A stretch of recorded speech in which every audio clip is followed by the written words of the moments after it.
नमस्कार मंडळी. तर आज मी बनवणार आहे ओल्या नारळाची मऊसूत अशी बर्फी बनवणार आहे. अगदी कमी साहित्यात झटपट अशी होणारी बर्फी आपण बघूयात. तर मी प्रियांका तुमचं स्वागत करते मेजवानी विथ प्रियांका या आपल्या यूट्यूब चॅनलमध्ये. ओल्या खोबऱ्याची बर्फी बनवण्यासाठी मी इथे घेतलेलं आहे खोवलेलं खोबरं. ते मी पुन्हा एकदा मिक्सरला छान बारीक फिरवून घेतलेलं आहे. त्याचा वरचा जो भाग असतो, काळा जो भाग असतो, तो काढून मी इथे घेतलेला आहे. आणि या कपाच्या सहाय्याने मी 2 कप असं मोजून खोवलेलं खोबरं घेतलेलं आहे. आणि त्यासोबतच मी इथे 1.25 कप साखर घेतलेली आहे. तर आपल्याला जेवढी साखर लागणार आहे तेवढीच आपण इथे वापरणार आहोत. तर मी इथे 1.25 कप मोजून घेतलेली आहे साखर. त्याच कपाच्या सहाय्याने 2 कप खोवलेलं खोबरं मी इथे घेतलेलं आहे. आणि इथे मी थोडेसे पिस्त्याचे तुकडे घेतलेले आहेत. तर ते सजावटीसाठी फक्त आहेत. चला तर मग आता आपण सुरुवात करूयात.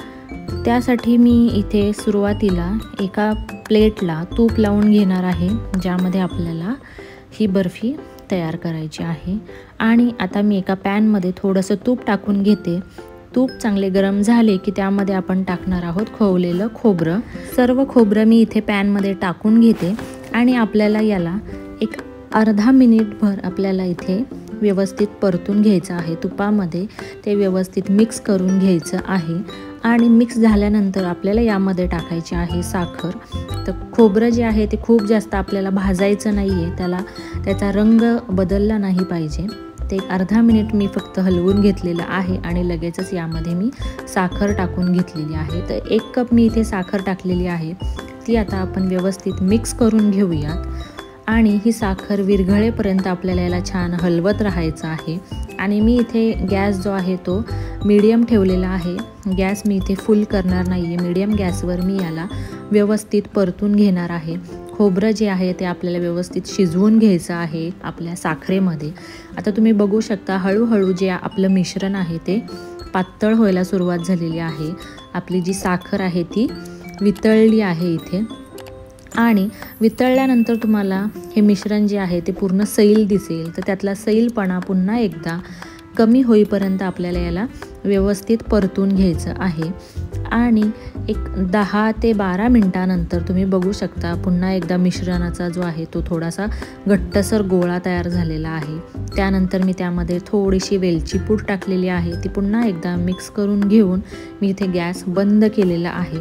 एक 10 मिनटामध्ये हे मिश्रण आपलं व्यवस्थित तयार होतं. आणि बघू शकता छान असा घट्ट गोळा तयार झालेला आहे. आणि आता मी आपण तूप लावलेली जी प्लेट होती त्यावर व्यवस्थित पसरवून घेऊयात.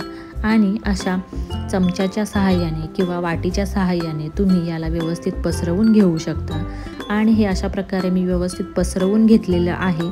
आणि त्यावर आता पिस्त्याचे तुकडे टाकून घेऊयात. हे अगदी ऑप्शनल आहे. तुम्हाला आवडत असेल तर तुम्ही हे टाकू शकता. आणि खूप छान लागते ही बर्फी. नक्की तुम्ही ट्राय करा. उपवासाला देखील तुम्ही ही बर्फी खाऊ शकता. प्रवासामध्ये किंवा मधल्या वेळेमध्ये काहीतरी तोंडात टाकावंसं वाटत असेल तर नक्कीच ही बर्फी करून पहा. अगदी सोपी आहे. आणि आता अशा प्रकारे अगदी थोडंसं मिश्रण जे आहे, आपली जी वडी आहे ती हलकीशी थंड झाली की मी याच्या अशा प्रकारे वड्या पाडून घेणार आहे. पूर्ण थंड झाल्यानंतर वड्या पाडायच्या नाही आहेत.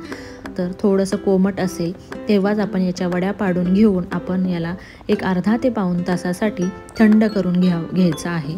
आणि थंड झाल्यानंतर तुम्ही बघू शकता आपल्या वड्या ज्या आहेत ते छान थंड झालेल्या आहेत, कडक झालेल्या आहेत.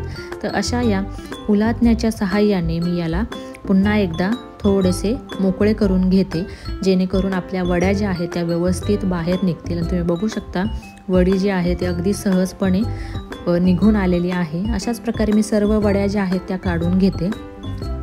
आणि अगदी अप्रतिम अशी ही वडी तयार होते. आणि अगदी सोपी आहे.